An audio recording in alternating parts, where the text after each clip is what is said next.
Good evening everyone. గలతీయులకు రాసిన పత్రిక 2వ అధ్యాయం 15వ వచనం నుంచి 21వ వచనం వరకు చదువుకుందాం. వీలైనంత వరకు ధ్యానం చేద్దాం. గలతీయులకు రాసిన పత్రిక 2వ అధ్యాయం 15 నుంచి 21 వరకు. దయచేసి ఎవరైనా చదువు. మనము జన్మము వలన యూదులమే గాని అన్యజనులలో చేరిన పాపులము కాము. మనుష్యుడు యేసుక్రీస్తునందలి విశ్వాసము వలననే గాని ధర్మశాస్త్ర సంబంధమైన క్రియల మూలమున నీతిమంతుడుగా తీర్చబడడని ఎరిగి, మనమును ధర్మశాస్త్ర సంబంధమైన క్రియల మూలమున కాక క్రీస్తునందలి విశ్వాసము వలననే నీతిమంతులమని తీర్చబడుటకై యేసుక్రీస్తునందు విశ్వాసముంచి ఉన్నాము. ధర్మశాస్త్ర సంబంధ క్రియల మూలమున ఏ శరీరియు నీతిమంతుడని తీర్చబడడు గదా. కాగా మనము క్రీస్తునందు నీతిమంతులమని తీర్చబడుటకు వెదకుచుండగా, మనము పాపులముగా కనబడిన ఎడల ఆ పక్షమందు క్రీస్తు పాపమునకు పరిచారకుడాయన అట్లనరాదు. నేను పడగొట్టిన వాటిని మరలా కట్టిన ఎడల నన్ను నేనే అపరాధినిగా కనుపరుచుకొందును గదా. నేనైతే దేవుని విషయమై జీవించు నిమిత్తము ధర్మశాస్త్రము వలన ధర్మశాస్త్రము విషయమై చచ్చిన వాడనైతిని. నేను క్రీస్తుతో కూడా సిలువ వేయబడి ఉన్నాను. ఇకను జీవించువాడను నేను కాను, క్రీస్తే నాయందు జీవించుచున్నాడు. నేనిప్పుడు శరీరమందు జీవించుచున్న జీవితము నన్ను ప్రేమించి నా కొరకు తన్ను తాను అప్పగించుకొనిన దేవుని కుమారుని యందలి విశ్వాసము వలన జీవించుచున్నాను. నేను దేవుని కృపను నిరర్ధకము చేయను. నీతి ధర్మశాస్త్రము వలననైతే ఆ పక్షమందు క్రీస్తు చనిపోయినది నిష్ప్రయోజనమే. Thank you so much sister. ప్రార్థన చేసుకుందాం. ప్రేమ కలిగిన మా పరలోకపు తండ్రి, మీ ఘనమైన అతి పరిశుద్ధమైన నామానికి వందనాలు, స్తోత్రాలు తెలియజేస్తా ఉన్నాం ప్రభువా. సాయంత్రకాల సమయంలో మీ సన్నిధికి చేరడానికి మీరు చూపించిన కృపను బట్టి, మరొక అవకాశాన్ని బట్టి మిమ్మల్ని స్తుతిస్తూ మిమ్మల్ని ఆరాధిస్తూ కనపరుస్తూ ఉన్నాం తండ్రి.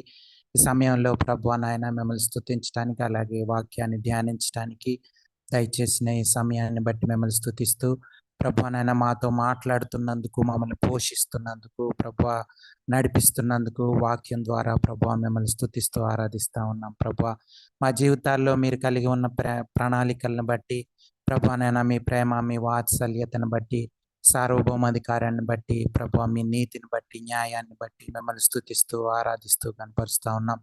వాళ్ళు ప్రతి ఒక్కరిని బట్టి, సంఘాన్ని బట్టి, సహవాసాన్ని బట్టి మీకు వందనాలు, స్తోత్రాలు ప్రభువా నాయన. మరొకసారి ప్రభువా మాతో మాట్లాడబోతున్నందుకు మీకు వందనాలు ప్రభువా. మమ్మల్ని ప్రభువా నాయన మీ సన్నిధిలో ప్రభువా వాక్యాన్ని వినగలిగి ప్రభువా అవకాశం దయచేయమని ప్రాధేయపడతా ఉన్నాం.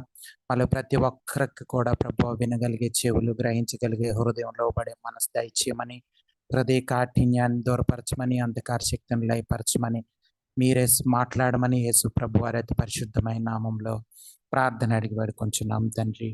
Amen, amen. డాక్టర్ రాయ్ అనే ఒక ఆయన ఇంగ్లాండ్ దేశానికి చెందిన ఆయన.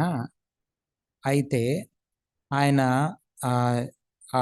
యూరోప్ కంట్రీ, అంటే ఆ యొక్క ఖండం అంతా కూడా, యూరోప్ అంతా కూడా, ఐరోపా ప్రాంతం అంతా కూడా తిరగాలని ఆయన ఏం చేశాడంటే, ఆయన దగ్గర ఒక రోల్స్ రాయిస్ కార్ ఉంది. ఆ రోల్స్ రాయిస్ కార్ అంటే చాలా బాగా ఖరీదైనటువంటి కారు అది. సో ఆ కారులో అతను ఇంగ్లాండ్ నుంచి బయలుదేరి మొత్తం ఐరోపా అంతా తిరగాలని ఆయన నిర్ణయించుకుంటే ఆ ప్రాంతాలు తిరుగుతూ ఉన్నాడు. ఐరోపాలో ఉన్నటువంటి దేశాలు, ఆ ప్రాంతాలు, ప్రాముఖ్యమైన ప్రాంతాలన్నీ తిరుగుతూ ఉన్నాడు కారులో. తిరుగుతుంటే మధ్యలో ఆ కారు ఇంజన్కి సమస్య వచ్చింది, ఆగిపోయింది కారు. అయితే ఈయన అంటే ఆ ఇంగ్లాండ్లో ఎక్కడైతే ఈ కారుని తీసుకున్నాడో వాళ్ళకి కాల్ చేశాడు, రోల్స్ రాయిస్ వాళ్ళకి ఫోన్ చేసి, ఇలాగ నాకు రోల్స్ రాయిస్ ఉన్న కారు ఉంది, అది ట్రబుల్ వచ్చింది, ఇంజన్ ఎవరు బాగు చేయలేరు, మీరు మాత్రమే చేయగలరు, కాబట్టి మీరు కొంచెం నాకు హెల్ప్ చేస్తే నేను నా ట్రిప్ మళ్ళీ కొనసాగిస్తాను. ఇంజిన్ ఆగిపోవడం వల్ల నేను ఇక్కడ ఆగిపోయానని చెప్పాడు. అయితే ఆ రోల్స్ రాయ్స్ కారు వాళ్ళు ఏం చేశారంటే ఒక టెక్నీషియన్ని అంటే కార్‌ని ఎవరైతే బాగు చేయగలరో ఆయన్ని పంపించారు. ఆయన చాలా త్వరగా విమాన ప్రయాణం చేసి ఆయనున్న ప్రాంతానికొచ్చి ఆ ఇంజిన్‌ని బాగు చేసి మీరు మీ యొక్క ప్రయాణాన్ని కొనసాగించొచ్చు. ఇంకా మీకు ఈ ఈ కారు మీకు ఎటువంటి సమస్య ఇవ్వదని చెప్పి వెళ్ళిపోయాడు. ఆయనేమి డబ్బులివ్వాలంటే మీరు వాళ్ళకి అంటే రోల్స్ రాయ్స్ వాళ్ళకి పే చేసుకోండి. నాకు పర్వాలేదు. నాకివ్వాల్సిన అవసరం లేదని చెప్పి ఆయన వెళ్ళిపోయాడు. వెళ్ళిపోయిన తర్వాత ఈయన ప్రయాణం అంతా అయిపోయింది. ఐరోపా అంతా తిరిగిన తర్వాత ఇంటికెళ్ళిపోయాడు. ఇంటికెళ్ళిపోయిన తర్వాత రోల్స్ రాయ్స్ వాళ్ళకి ఫోన్ చేశాడు. ఎందుకంటే అది ఇంజిన్ సమస్యకి నేను ఎంతో డబ్బులు కట్టాలి. అది చాలా కాస్ట్‌లీ కారు కాబట్టి, ఖరీదైనటువంటి కారు కాబట్టి చాలా ఎక్కువ డబ్బులు నేను కట్టాల్సొస్తది. ఎందుకంటే ఇంజిన్ సమస్య వచ్చింది. అది సామాన్యమైన సమస్య కాదు. కాబట్టి నేను ఎక్కువ డబ్బులు కట్టాల్సొస్తది. ఎంత కట్టాల్సొస్తదో అని భయపడుతూ ఆ షోరూమ్ వాళ్ళకి కాల్ చేశా. ఫోన్ చేస్తే వాళ్ళు ఎత్తారు. ఎత్తిన తర్వాత ఏంటంటే, ఇలాగ నేను నా ప్రయాణంలో ఉంటున్నప్పుడు మీకు కాల్ చేస్తే మీరు చాలా త్వరగా వెంటనే విమాన ప్రయాణం చేసి మరి వచ్చి నా కార్‌ని బాగు చేశారు. నేను ఎంత పే చేయాల్సి ఉంటది దానికోసం అని అడిగాడు.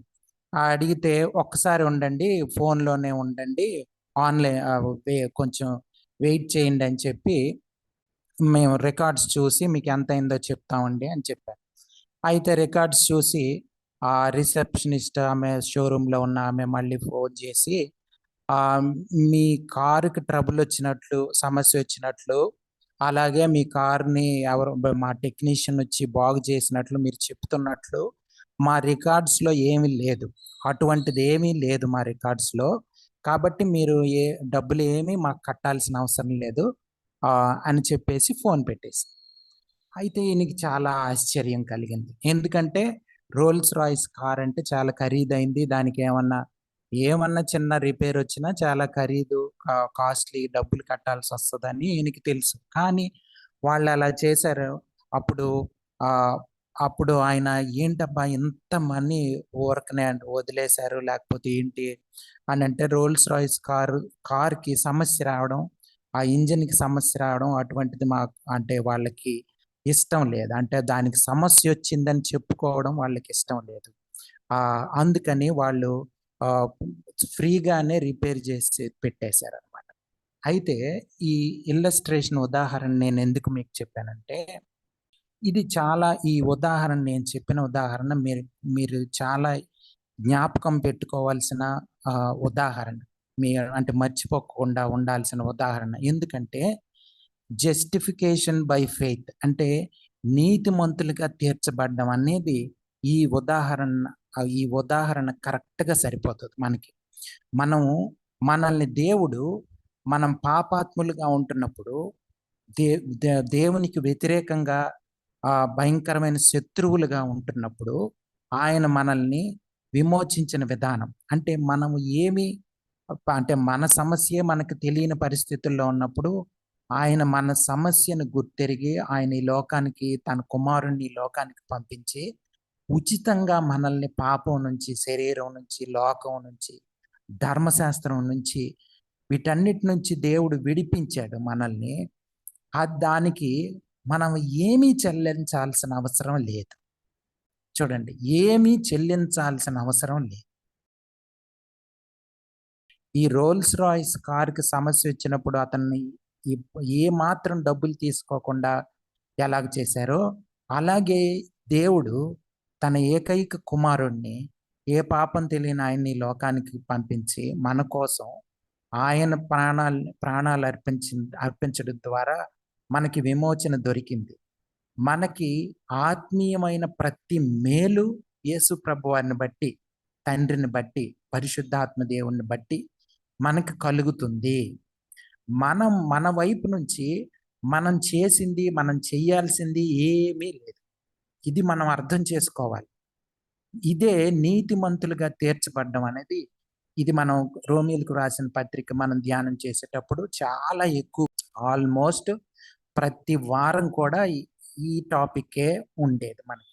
అంటే వాళ్ళు రోమీయులకు రాసిన పత్రిక మొదటి అధ్యాయం 17వ వచనం అన్నది చాలా ప్రాముఖ్యమైన వచనంగా మనం అనేక సార్లు జ్ఞాపకం చేసుకొని ధ్యానం చేశాం. అదే గలతీయులకు రాసిన పత్రికలో ఇంకా పౌలు భక్తుడు ఇంకా ఎక్కువగా వివరిస్తూ ఈ మాటలన్నీ వాళ్ళకి గలతీ సంఘానికి చెప్తా ఉన్నాడు. ఎందుకంటే మనకు తెలుసు వాళ్ళు చాలా త్వరగా తప్పుడు బోధల వైపు మళ్ళీపోయారన్న సంగతి మనకు తెలుసు. దానికి ఉదాహరణగా ఎగ్జాంపుల్స్ చెప్తూ, అంటే యూదుల మతం, ఆచారాలు, ధర్మశాస్త్రం మనిషికి ఏమాత్రం, అంటే పాపం నుంచి విడుదల పొందడానికి ఇవేమీ ఉపయోగపడవు అని పౌలు భక్తుడు పదే పదే ఈ పత్రికల ద్వారా తెలియజేస్తా ఉన్నాడు. సో యేసు ప్రభు వారు చేసిన కార్యం చాలా ఉచితంగా మనకు చేసింది. రక్షణ మనకు వచ్చిందంటే ఉచితం, మనం ఏం చేయాల్సిన అవసరం లేదు. అలాగే రక్షణ ఆనందంలో కొనసాగడం అంటే అదే రక్షణని మనం కాపాడుకుంటూ, విశ్వాసాన్ని కాపాడుకుంటూ మన క్రైస్తవ జీవిత ప్రయాణాన్ని కొనసాగించాలన్నా కూడా దేవుని కృప అవసరం, దేవుని అవసరం ఉంది. మనం సొంతగా మనం ఏదో పనులు చేయడం ద్వారా మనం నీతిమంతులుగా తీర్చబడం, రక్షణానందంలో కొనసాగం, దాన్ని బట్టి మనకి విడుదల దొరకదు, దేవుని రాజ్యం దొరకదు. అది ప్రాముఖ్యంగా మనం ఈరోజు అర్థం చేసుకోకపోతున్నటువంటి అంశం. సో మనం చాలా జాగ్రత్తగా ఈ మాటల్ని జ్ఞాపకం ఉంచుకోవాలి. మన జీవితాల్లో మర్చిపోని క్రైస్తవులకు పునాది లాంటి ఒక సిద్ధాంతాలు, డాక్ట్రిన్స్ ఇందులో ఉన్నాయి. క్రైస్తవులకు పునాది లాంటి సిద్ధాంతాలు ఇందులో ఉన్నాయి. సో ఈ పునాది చాలా అవసరం, చాలా చాలా అవసరం. ఇది లేక అనేక మంది క్రైస్తవులు నశించిపోతున్న వాళ్ళు, నిజమైన క్రైస్తవ జీవితం తెలియక లోకంలో పడిపోతూ స్లోగా నెమ్మదిగా జారిపోతూ, లోకంలోకి జారిపోతూ ఉన్నారు, స్లైడ్ అయిపోతున్నారు, డ్రిఫ్ట్ అయిపోతున్నారు, అలాగ జారుతూ ఉన్నారు, లోకంలోకి జారిపోతూ ఉన్నారు. అనేక మంది రోజుకి అనేక మంది జారిపోతూ లోకంలో పడిపోతున్న వాళ్ళు అనేక మంది ఉన్నారు.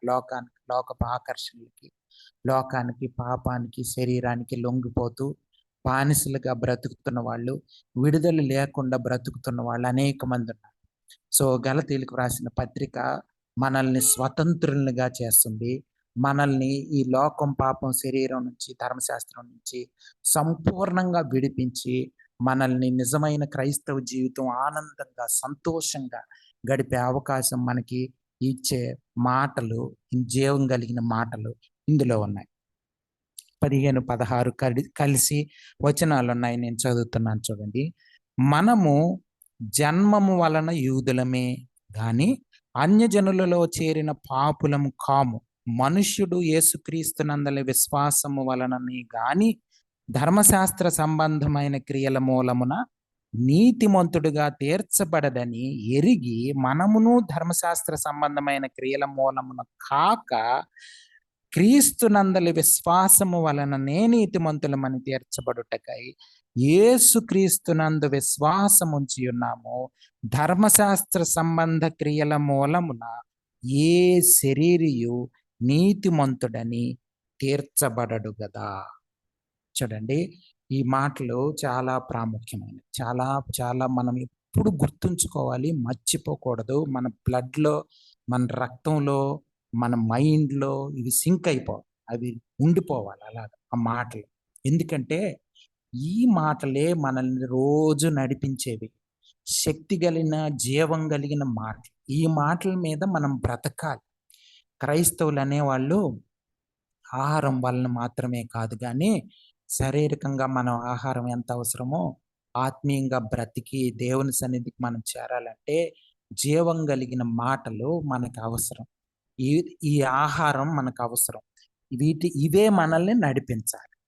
ఇవి కాకుండా ఏ మాటలు మనల్ని నడిపించినా మనల్ని మనం మోసపుచ్చుకొని మన జీవితాన్ని నాశనం చేసుకోవడం తప్ప ఇంకొకటి లేదు. అందుకనే ఈ మాటలు ప్రాముఖ్యమైనవి. 15వ వచనంలో మన 15, 16 వచనాల్లో మనం చూస్తే ఆయన మనం జన్మం వలన యూదులమే గాని అన్యజనుల్లో చేరిన పాపులం కా. అంటే యూదులు నీతిమంతులు, అన్యజనులు పాపులనే అర్థం చెప్పండి మీరు. ఇక్కడ ఏంటి, మనం యూదులం జన్మం వలన మనం యూదులం అన్యజనుల్లాగా పాపులం కాదని చెప్తున్నాడు ఏంటి పౌలు భక్తుడు? చెప్పండి, ఎందుకు అలాంటి మాటలు మాట్లాడుతున్నాడు? మనం యూదులం అన్యజనుల్లాగా పాపులం కాదంటున్నాడు అంటే అన్యజనులు పాపాత్ములు, యూదులు నీతిమంతులనా? దీని అర్థం ఏంటి చెప్పండి? యూదులు ఎక్కువ మోషే ధర్మశాస్త్రాన్ని ఎక్కువగా పాటించడం, ఆ దృష్టిలో పెట్టుకుని పౌల మాట అంటే కొన్ని ప్రిన్సిపల్స్ వాళ్ళు ప్రిన్సిపల్స్ అంటే వాళ్ళు ధర్మశాస్త్రం పాటిస్తున్నారు కాబట్టి అన్యజనుల కన్నా బెటర్ అంటారా అన్న ఉద్దేశంతో మరి పౌలు అక్కడ అన్న మాట్లాడుతున్నారు. ఉద్దేశంతో? Okay, thank you aunty, thank you so much. ఇంకెవరైనా చెప్తారా? మనం పుట్టుకతో యూదులం అన్యజనుల్లాగా పాపాత్ములం కాదంటున్నాడు ఏంటి, దాని అర్థం ఏంటి చెప్పండి? ఈ మాట ఎందుకని నేను అడుగుతున్నాను. మనం జన్మం వలన యూదులమే గాని అన్యజనుల్లో చేరిన పాపులం కాము 15వ వచనంలో ఉంది. సో దాని అర్థం ఏంటి? ఇంకెవరైనా చెప్తారా? ఓకే, ఇక్కడ అంటే మనం జన్మ వలన యూదులమే గాని అన్యజనుల్లో చేరిన పాపులు అంటే ఈ మాట యూదులతో చెప్తున్నాడని మనకి క్లియర్గా అర్థమైపోతుంది. పౌలు భక్తుడు యూదులతో, అక్కడ ఉన్న యూదులు ఎవరైతే ఉన్నారో తప్పుడు బోధలు మాట్లాడుతూ ఉన్నారో, లేకపోతే అక్కడ పేతురు వాళ్ళు ఉంటున్నప్పుడు అన్యజనులతో ఉన్నప్పుడు వాళ్ళు భోంచేస్తూ యూదులు వచ్చినప్పుడు టక్కన లెగిసి అంతా భయపడతా ఉన్నారు. యూదులు ఏమనుకుంటారో పాప వీళ్ళతో భోంచేస్తే అని మనకు తెలుసు, లాస్ట్ వీక్ మనం ధ్యానం చేసాం. సో వాళ్ళతో మాట్లాడుతూ ఉన్నాడు, మనం అన్యజనుల్లాగా పాపులం కాదు అని మాట్లాడితే అంటే దాని అర్థం ఏంటంటే వీళ్ళు మంచోళ్ళు, వీళ్ళు నీతిమంతులు, అన్యజనులు పాపాత్ములు అని అర్థం కాదు. అలా అర్థం చేసుకునే అవకాశం ఉంది. కానీ ఇక్కడ అర్థం ఏంటంటే యూదులు ఒకప్పుడు అలాగ అనుకునేవాళ్ళు. ఎలాగా? అన్యజనులు అంటే పాపాత్ములు, ధర్మశాస్త్రం మనకుంది కాబట్టి మనం నీతిమంతులం అనుకునేవాళ్ళు. మనం ధర్మశాస్త్రం పాటిస్తున్నాం కాబట్టి మనం నీతిమంతులము అనుకునేవాళ్ళు. కానీ అది నిజం కాదు. ఆ ఉద్దేశంతో ఇక్కడ ఉంది ఆ మాట. కానీ ఈ మాట చదివితే మనకి అర్థం అంటే సడన్గా ఏంటి ఇలాగా అనిపిస్తుంది. కానీ దాని అర్థం ఏంటంటే మనం ఒకప్పుడు యూదులు ఏమనుకునేవాళ్ళు? యేసు ప్రభు వారు రాకముందు, అంటే వీళ్ళు యేసు ప్రభు వారిని నమ్ముకోక ముందు యూదుల ఆలోచన తీరు ఎలాగుండేది అని అంటే అన్యజనులు అంటే పాపాత్ములు, నరకంకి వెళ్ళిపోతారు. మనం ధర్మశాస్త్రాన్ని పాటించే వాళ్ళము, యూదులము, దేవుడు అబ్రహాం సంతానము ఇలాగా అనుకునేవాళ్ళు. అనుకొని వాళ్ళు నీతిమంతులు అనుకునేవాళ్ళు. ఆ మాటనే చెప్తున్నాడు. మనం అన్యజనుల్లాగా పాపాత్ములం కాదు, మనం యూదులం, జన్మతోనే యూదులము అని చెప్తున్నాడు. అంటే అని చెబుతూ దాని కొనసాగింపు మనం చదివితే 16వ వచనం చదివితే మనకి దాని అర్థం అన్నది ఈజీగా అర్థమైపోతుంది. 16వ వచనం చదువుతున్నాను చూడండి. మనుష్యుడు యేసుక్రీస్తునందలి విశ్వాసము వలననే గాని ధర్మశాస్త్ర సంబంధమైన క్రియల మూలమున నీతిమంతుడుగా తీర్చబడడని ఎరిగి మనమును ధర్మశాస్త్ర సంబంధమైన క్రియల మూలమున గాక క్రీస్తునందలి విశ్వాసము వలననే నీతిమంతులమని తీర్చబడుటకై యేసుక్రీస్తునందు విశ్వాసం ఉంచి ఉన్నాము. అంటే మనం అసలు యేసు ప్రభు వారిని ఎందుకు నమ్ముకున్నాం? యూదులం అయి ఉండి, ధర్మశాస్త్రం ఉండి మనం ఎందుకు యేసు ప్రభు వారిని నమ్ముకోవాలా, ఎందుకు నమ్ముకున్నాము అని అసలు విషయాన్ని వాళ్ళ జ్ఞాపకం చేస్తున్నాడు. మీరు ఏం చేస్తున్నారు? అన్యజనులు వాళ్ళని ఒక అంటరానోళ్ళలాగా, వాళ్ళని ఏదోలాగా చూస్తూ, వాళ్ళు తక్కువ వాళ్ళలాగా చూస్తూ, యూదులు రాగానే వేషధారుల్లాగా ప్రవర్తిస్తా ఉన్నారు. మీరంతా కూడా యాక్షన్ చేస్తా ఉన్నారు యూదుల దగ్గర. అది ఎంత తప్పు అన్నది పౌలు భక్తుడు చెప్తా ఉన్నాడు. ఎంత తప్పో చూడండి.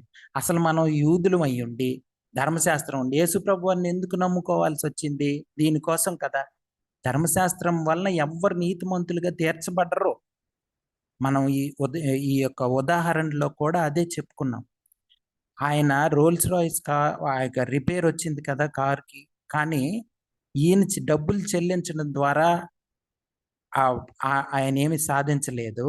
కానీ చెల్లించాల్సిన అవసరమే లేదు. ఎందుకంటే రోల్స్ రాయ్స్ కార్‌కి రిపేర్ వచ్చిందన్నది వాళ్ళకిష్టం లేదు. అలాగే తండ్రికి మనల్ని పాపాత్ములుగా చూడడం ఇష్టం లేదు. చూడలేడు. అది మీకు అర్థమవుతుందా? అంటే మనం క్షమింపబడిన పాపుల్లాగా దేవుడు మనల్ని చూడట్లేదు. మనల్ని యేసు ప్రభువారి ద్వారా నీతిమంతులుగా చూసేస్తున్నాడు. మనం పాపం చేశాం, అపరాధాలు చేశాం, తప్పులు చేశాం. ఎవరి గురించి చెప్తున్నాడు? యూదుల గురించి. ధర్మశాస్త్రం ఉండి, ధర్మశాస్త్రం మూలంగా జీవిస్తే నీతిమంతులుగా ఉంటున్నాం అన్న అపోహలో మనం ఉండి, భయంకరమైన పాపపు జీవితంలో మనం ఉన్నాం. అది తెలియకే, అది యేసుప్రభు వారు వచ్చిన తర్వాత మనకి తెలిసి కదా మనం యేసుప్రభు వారిని నమ్ముకున్నాము. ధర్మశాస్త్రం మూలాన నీతిమంతులుగా ఎవరు తీర్చబడరని కదా మనం యేసుప్రభు వారిని నమ్ముకున్నాం అని వాళ్ళకి గుర్తు చేస్తున్నాడు. మనం కూడా ప్రతిరోజు ఇది గుర్తు చేసుకోవాలి. ఎందుకు సార్ ప్రతిరోజు గుర్తు చేసుకోవాలని మీరు అనొచ్చు. ఎందుకు ప్రతిరోజు ఎందుకు గుర్తు చేసుకోవాలి దీన్ని? ఎందుకంటే ప్రతిరోజు కూడా మన శరీరం ఈ ధర్మశాస్త్రం మీద ఆధారపడమని చెప్తూ ఉంటారు. ధర్మశాస్త్రం మీద ఆధారపడేటట్లు చేసేస్తుంటది మన శరీరం. ఈ లోకం మన ఆలోచన తీరు. శరీరం అంటే మన శరీరానుసారమైన ఆలోచన తీరు. శరీరం అంటే అర్థం ఏంటంటే మన స్కిన్ అని అర్థం కాదు. అంటే పైన తోలు గురించి మాట్లాడట్లేదు నేను. శరీరం అంటే ఈ లోకానుసారమైన ఆలోచన తీరు. మన మానవుల ఆలోచన తీరు. అది శరీరం అంటే అర్థం. సో అది మనల్ని ధర్మశాస్త్రం మీద ఆధారపడిపోయేటట్లు చేస్తుంటాం. అంటే ఎలాగా? ఏదో చేసి నీతిమంతులమని ప్రూవ్ చేసుకోవాలి అనుకుంటుంటాం మనం. ఏదో పని చేసి. కానీ అది కాదు. ధర్మశాస్త్ర సంబంధమైన క్రియల మూలముగా ఎవ్వరు కూడా నీతిమంతులని తీర్చబడరు. ఇది అందుకనే జ్ఞాపకం చేసుకో. ధర్మశాస్త్రం వలన ఎవ్వరు తీర్చబడరు. సో మనం ఒకప్పుడు ఏమనుకునే వాళ్ళు, ధర్మశాస్త్రం మీద మనకు ధర్మశాస్త్రం ఉంది, మనం యూదులం పుట్టుకతో అన్యజనుల్లాగా పాపులం కాదు అనుకునేవాడు ఒకప్పుడు. ఆ పాయింట్ చెప్తున్నాడు 15వ అధ్యాయంలో. మనం పుట్టుకతోనే యూదులం, మనకు ధర్మశాస్త్రం ఉంది, యూదులం, అన్యజనుల్లాగా పాపాత్ములం కాదు మనం. అలాంటి అభిప్రాయం మనకు ఉండేది అని గుర్తు చేయడానికి ఆ మాట చెప్తున్నాం. దాన్ని మనం అంటే ట్రాన్స్లేషన్స్ లో వాటిలో ఇలాగ ఉండడం వల్ల మనకు సరిగ్గా అర్థం కాకపోవచ్చు. కానీ దాని అర్థం అది. సో మనం జాగ్రత్తగా దాన్ని అర్థం చేసుకోవాలి. క్రియల మూలంగా కాక క్రీస్తునందలి ఎలాగ మనం నీతిమంతులుగా తీర్చబడతాం అన్నది 16వ వచనంలో ఉంది. చెప్పండి, ఎలాగ మనం నీతిమంతులుగా తీర్చబడతాం? ఎలాగ తీర్చబడతాం చెప్పండి ఒకసారి ఎవరైనా. 16వ వచనం విశ్వాసం ద్వారా. అంతే. ధర్మశాస్త్ర సంబంధమైన క్రియల మూలంగా కాదు, క్రీస్తునందలి విశ్వాసం మూలంగానే. యేసు ప్రభువారే మార్గం, ఆయనే సత్యం, ఆయనే జీవం. ఇంకొక మార్గం లేదు. ఎన్ని ఎతుక్కున్నా దొరకదు. ఇది తండ్రి ప్రణాళిక. ఇశ్రాయేలీయుల్ని ఎన్నుకున్నది దానికోసమే, ప్రపంచానికి వెలుగు చూపించాలని, వాళ్ళు సాక్షులుగా దేవుని సేవకులుగా ఉండాలని, ప్రపంచానికి ఒక మార్గం చూపించాలని ఇశ్రాయేలీయుల్ని ఎన్నుకున్నారు దేవుడు. కానీ వాళ్ళు ఫెయిల్ అయిపోయారు. యేసు ప్రభు వారు చూపించాడు, ఈ లోకానికి వచ్చి మార్గం చూపించాడు. ఇది. సో మనం అర్థం చేసుకోవాల్సింది ఏంటంటే, యూదులు అవని, క్రైస్తవులు అవని, ముస్లిమ్స్ అవని, ఎవరికైనా యేసు ప్రభు వారి జీవితం, విశ్వాసం దేవుని మీద, యేసు ప్రభు వారి ద్వారానే మనం దేవుణ్ణి చేరుకోగలము. మనం అంటే దేవుణ్ణి చేరుకోవాలంటే ముఖ్యంగా క్రైస్తవులు ఎవరైనా మనిషి అన్నవాడు దేవుణ్ణి చేరుకోవడం అన్నది ప్రతి మనిషి యొక్క జీవిత లక్ష్యం. దేవుణ్ణి చేరుకోవడం అన్నది జీవిత లక్ష్యం. స్వర్గానికి వెళ్ళడం లేకపోతే నిత్య జీవం ఇవన్నీ దేనికంటే దేవునితో ఉండడానికి. స్వర్గంకి ఎందుకు? అక్కడ ఏదో బంగారు వీధులు ఉంటాయి, ప్యాలెస్లు ఉంటాయి, కిరీటాలు ఇస్తారు, ఇవన్నీ తర్వాత సంగతి. కానీ దానికన్నా ముఖ్యం మనం దేవుని దగ్గర ఉంటాం, అది కావాలి. ఇప్పుడు దేవుని దగ్గర ఉండే అవకాశం ఇప్పుడు కూడా ఉంది. కానీ చాలా మందికి అది తెలియక దేవుని సన్నిధి కోల్పోతూ ఉన్నాం. క్రైస్తవులు అనేవాళ్ళు దేవుని సన్నిధిని కోల్పోతున్నారు. యూదులు ఎలాగైతే కోల్పోయారు, ఇప్పుడు చూడండి, వాళ్ళకి తెలియకుండానే దేవుని నుంచి జారిపోయే అవకాశం వాళ్ళకి వచ్చింది. ఎలాగా? ఒక క్షణం వేషధారులు అయిపోయారు. ఎవరు? పేతురు, బర్నబా ఇటువంటి వాళ్ళు వేషధారులాగా చేసేసింది ఆ ఒత్తిడి. సో మనం చాలా జాగ్రత్తగా ఇది అన్నది మనల్ని ధర్మశాస్త్రం కాదు, మనం చేసే పనులు కాదు, యేసుప్రభు వారు కూడా అనేకమైన ఉపమానాలు చెప్పారు దీనికోసం. మత్తయి సువార్తలు అనేకమైన మాటలు చెప్పారు. 7వ అధ్యాయం చివరిలోకి 7వ అధ్యాయానికి వచ్చినప్పటికీ మనకు ఆ మాటలు చెప్తూ 7వ అధ్యాయంలో కొంతమంది 2వ రాకడలో దేవుని దగ్గర, యేసుప్రభు వారి దగ్గరికి, దేవుని దగ్గరికి వచ్చి, నేను చాలా పనులు చేశాను, అద్భుత కార్యాలు చేశాను, ఆశ్చర్య కార్యాలు చేశాను, దయ్యాలు వెళ్ళగొట్టాను, ఆ స్వస్థతలు చేశాను, ఇవన్నీ చెప్తారు. కానీ మీరెవరో నాకు తెలియదు అని తండ్రి యేసుప్రభు వారు చెప్పేస్తారు వాళ్ళతో. మీరెవరో నాకు తెలియదు. ఎందుకు? వాళ్ళందరూ ఈ ధర్మశాస్త్ర సంబంధమైన క్రియల మీద ఆధారపడిపోతున్నారు. కృపని ఆధారం చేసుకొని బ్రతకాలన్నది అర్థం కాలేదు. వాళ్ళ మెప్పు కోసం, వాళ్ళ గొప్ప కోసం, వాళ్ళ పేరు కోసం జీవించి దేవుని దగ్గరికి వచ్చి ఇవన్నీ చేశామని చెప్తున్నారు. చూసారా ఎంత అంటే ఈజీగా సైతాను మోసం చేసేస్తారు. ఎలాంటి వాళ్ళైనా, పేతురు లాంటి వాడే మోసపోయే అవకాశం వచ్చింది. అందుకనే పౌలు భక్తుడు వెంటనే హెచ్చరించాడు వాళ్ళని కదా. అంటే పరిశుద్ధాత్మ దేవుడు ఎవరి ద్వారానైనా మనల్ని హెచ్చరించవచ్చు, ఎవరి ద్వారానైనా మనకి దేవుని హెచ్చరికలు రావచ్చు. మనం తీసుకోవాల్సిన అవసరం ఉంది. మనం కూడా ఇతరులు ఎలాంటి వాళ్ళైనా మనం అటువంటి వాళ్ళకి ఇది దేవుని చిత్తం కాదు, లేకపోతే ఇది వాక్యానుసారంగా లేదు అని వాళ్ళకి తెలియజేసే ఇది కూడా ఉంది, తెలియజేయాల్సిన అవసరం కూడా ఉంది. అయ్యో పెద్దవాళ్ళు, దేవుని సేవకులు ఏమనుకుంటారో, మనకన్నా పెద్దవాళ్ళు అని అనుకోకూడదు. పరిశుద్ధాత్మ దేవుని మీద ఆధారపడి దేవుడు నడిపించినప్పుడు వెంటనే మనం గద్దించాల్సిన అవసరం ఉంది. గడిచిన వారం మనం నేర్చుకున్నాం. సో కాబట్టి ఇది చాలా ప్రాముఖ్యం అండి. నీతిమంతులుగా తీర్చబడడం అనేది, జస్టిఫికేషన్ బై ఫెయిత్ అనేది చాలా డాక్ట్రిన్ అన్నది, సిద్ధాంతం అన్నది క్రైస్తవ జీవితానికి మూలం. రోమీలకు రాసిన పత్రికలో 1వ అధ్యాయం 17వ వచనంలో ఉంది కదా, నీతిమంతుడు విశ్వాసం మనం జీవిస్తాడని చెప్పి. అది బైబిల్ గ్రంథానికే మూలవాక్యం అంటారు. అంటే బైబిల్ మొత్తం దాని మీదే ఆధారపడింది. దాని మీద ఆధారపడి ఉంది. మీరు ఒకసారి ఆంటీ చెప్తూ ఎవరో రోమీలకు రాసిన పత్రిక ఒక్కటి అర్థం చేసుకోండి చాలు అన్నారు. అంటే ఎందుకంటే అది అంత ప్రాముఖ్యమైంది.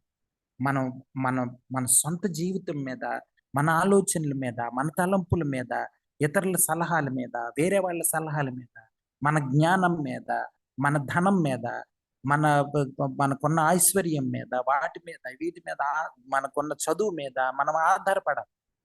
ఇది కానీ తెలిస్తే దేవుని కృప మీద సంపూర్ణంగా దేవుని కృపకి సమర్పించుకొని సంపూర్ణంగా నేను దేవుని కృపలో ఉండాలన్న జ్ఞానం మనకి పెరుగుతుంది రోజు రోజుకి. ఈ మాటలు కానీ మనకి సరిగ్గా అర్థమవుతాయి. వాళ్ళకి మళ్ళీ గుర్తు చేస్తున్నాడు, బాబు ఏం చేస్తున్నారు మీరు? మనం అసలు ఎందుకు యేసు ప్రభు అని ఎందుకు నమ్ముకున్నాం? మనం యూదులు, మనకు ధర్మశాస్త్రం ఉంది సరిపోతే, మనం ధర్మశాస్త్రం వలన మనం నీతిమంతులుగా తీర్చబడితే యేసు ప్రభు వారు అవసరమే లేదు కదా. యేసుప్రభు వారి అవసరం అని కదా, యేసుప్రభు వారిని కృప అవసరం అని కదా, యేసుప్రభు వారిని మనం విశ్వాసించి ఆయన నమ్ముకొని విశ్వాస మూలమున నీతిమంతులుగా తీర్చబడతాం అన్నది కదా మనం ప్రపంచానికి చెప్పాలా, మిగతా యూదులకి చెప్పాలా, అన్యులకి చెప్పాలా? ఇలా మనమే వ్యతిరేకంగా ప్రవర్తిస్తే మనం చెప్తున్నది ఒకటి చేస్తున్నది ఒకటి అయిపోతుంది. ఏం చెప్తున్నాము?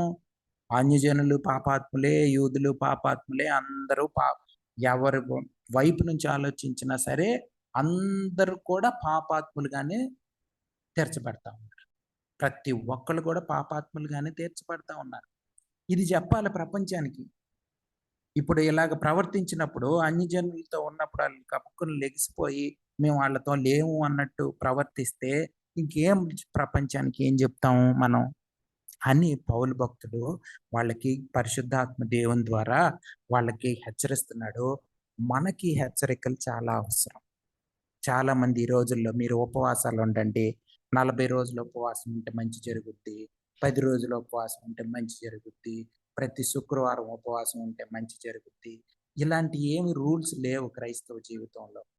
పరిశుద్ధాత్మ దేవుడు మిమ్మల్ని ప్రేరేపించి ఉపవాసం ఉండమంటే ఉపవాసం ఉండండి.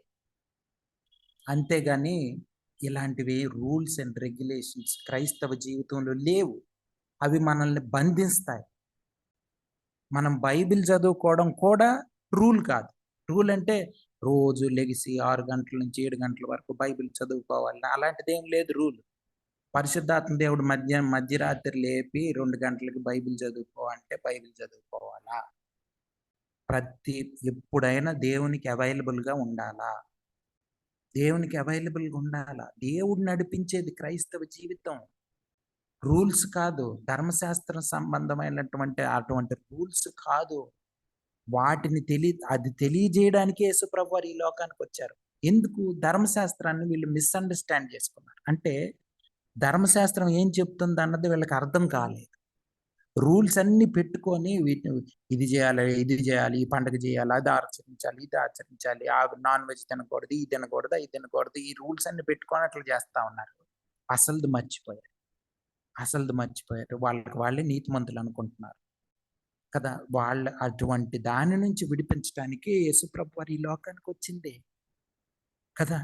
మనల్ని కూడా ఇటువంటి ఆచారాల నుంచి, వ్యవహారాల నుంచి, పండగల నుంచి, వాటి నుంచి విడిపించడానికి యేసుప్రభు వారు ఈ లోకానికి వచ్చింది. చాలా మందిని యేసుప్రభు వారు విశ్రాంతి దినం రోజు, సబ్బాతు రోజు ఎందుకు స్వస్థపరిచారంటే వాళ్ళకి తెలియజేయడానికి. విశ్రాంతి దినం ఉన్నది దేవుణ్ణి మహింపరచడానికి కదా. ఇతరులకు సాయం చేస్తే దేవుని నామం మహింపరచబడుతుంది కదా. స్వస్థత చేసినప్పుడు అది వాళ్ళ రూల్స్కి వ్యతిరేకం అని చెప్పి అది దేవునికి వ్యతిరేకం అని అనడం ఎంత తప్పు.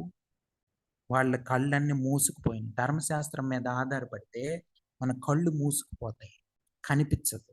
యేసు ప్రభు వారిని సిలువేయడానికి గల కారణం అదే.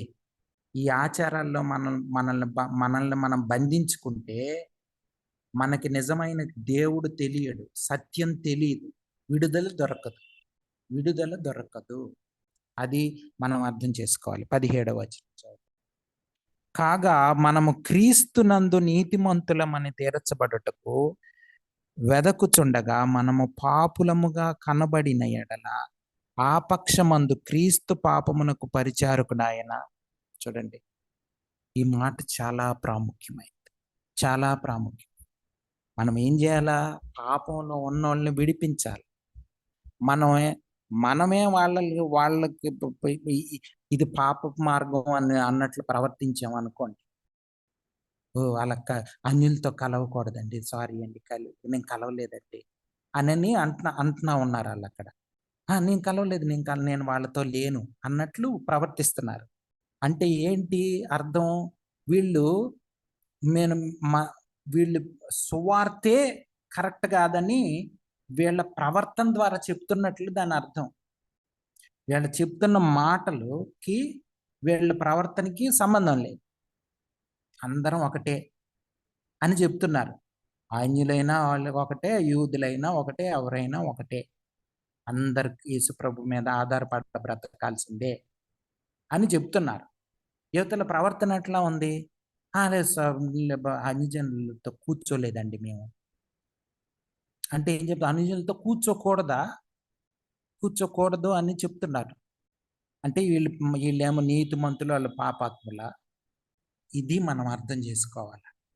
ఇలాంటి ప్రవర్తన సంఘాల్లో మనం గమనిస్తే మన జీవితాల్లో మనం కూడా చాలాసార్లు ఇటువంటి ప్రవర్తన ప్రవర్తించే అవకాశం ఉంది. నేను భక్తిపరుణ్ణి, మిగతా వాళ్ళందరూ పాపాత్ములు. పాపాత్ములు, వాళ్ళతో నేను లేనండి, నేను అస్సలు అమ్మో వాళ్ళతో కలవను అంటే మన అర్థం ఏంటి? వాళ్ళు పాపాత్ములు, నేను నీతిమంతుణ్ణి అని చెప్పుకోవడానికి. నీకు అర్థమవుతుందని నేను చెప్పే మాటలు. ఎవరైనా చూడండి, 6వ వచనం, చాలా మొదటి అధ్యాయంలో 6వ వచనం చాలా ప్రాముఖ్యం.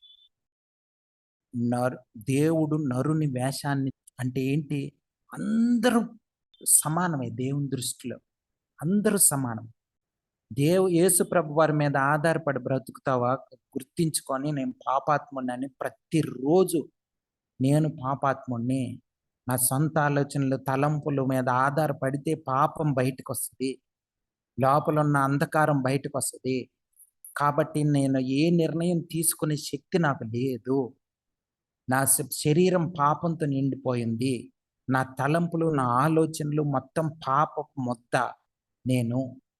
నాకు ప్రతి సెకను దేవుని అవసరం ఉంది, దేవుని మీద ఆధారపడి బ్రతుకుతాను అన్నటువంటి బిహేవియరు, ఆ ప్రవర్తన మన జీవితాల్లో కనిపించాలా. యాక్షన్ కాదు, నటన కాదు, ప్రవర్తన కనిపించాలండి. ఎవరికి భయపడిపోయి ఆ మనుషులకి ఒక్కొక్కరి దగ్గర ఒక్కోలాగా ప్రవర్తించడం అట్లాంటివి చేయకూడదు. ట్రాన్స్పరెంట్గా ఉండాలి, పారదర్శకంగా ఉండాలి, అంటే ఆనెస్ట్గా, యథార్థంగా ఉండాలి. మనం లోపల ఒకటి బయట ఒకటి అట్లా ఉండకూడదు. నటన చేయకూడదు. నీతిమంతుల్లాగా, మనమే పెద్ద అంటే భక్తిపరుల్లాగా చాలాసార్లు ఇటువంటి బిహేవియర్, ఇటువంటి ప్రవర్తన బయటకు వస్తుంది మనలో నుంచి. చూడండి, మనుషుల ముందు అటువంటిది మనం చేయకూడదు. అది చేస్తే మనం నిజంగా సువార్తను ప్రకటించలేం. అది మనం అర్థం చేసుకోవాలి. 18వ వచనం చూడండి, 17వ వచనమే, మనం క్రీస్తునందు నీతిమంతులు మనం తీర్చబడుటకు వెదకుచుండగా, చూడండి, మనము పాపులముగా కనబడిన ఎడల ఆ పక్షమందు క్రీస్తు పాపమునకు పరిచారకుడాయను. క్రీస్తు పాపమునకు పరిచారకుడైపోయాడు.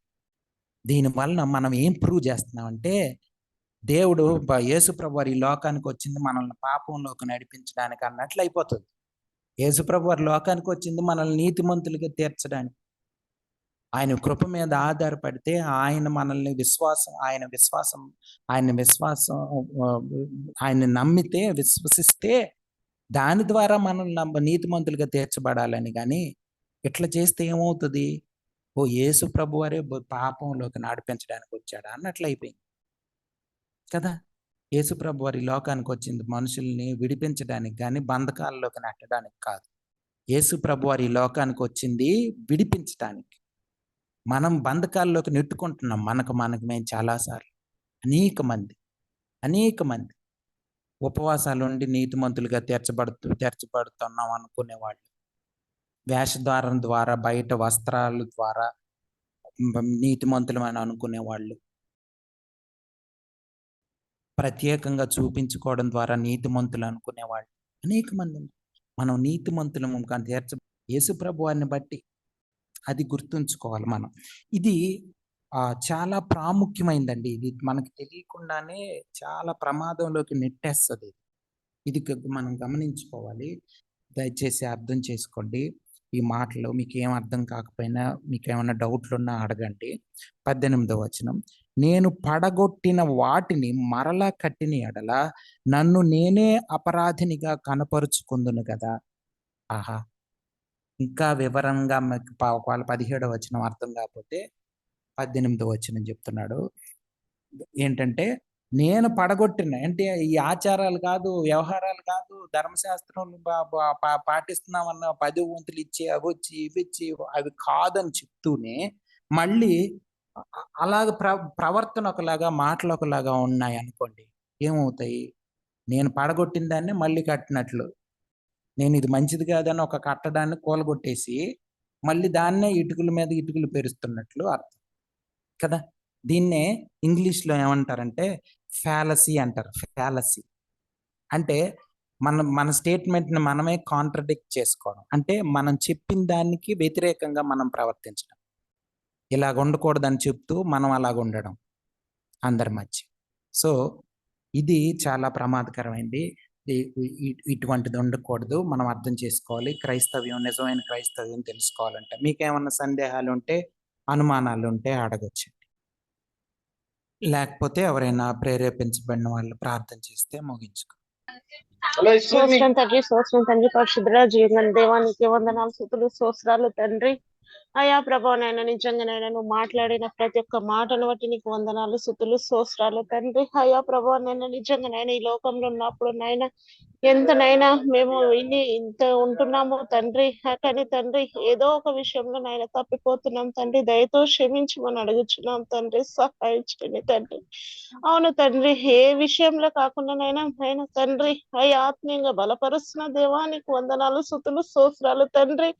అయ్యా ప్రభా నైనా నిజంగానైనా విశ్వాసంలో తండ్రి అయ్యా క్రమంగా ఉండి విశ్వాసంలో నైనా ఉండేటట్టు సహాయం చేయండి, నైనా కృప చూపించమని అడుగుచున్నాను తండ్రి. అయా ప్రభా నైనా సేవకుడు నీ దైవ సేవకుడు ఎన్నో సత్యాలు చెప్తున్నారు తండ్రి, అది విని గ్రహించుకునే శక్తి మాకు దయచేయండి నైనా, ఆత్మీయంగా ఇంకా బలపరచమని అడుగుచున్నాను తండ్రి, సహాయం చేయండి, కృప చూపించమని అడుగుచున్నాను తండ్రి.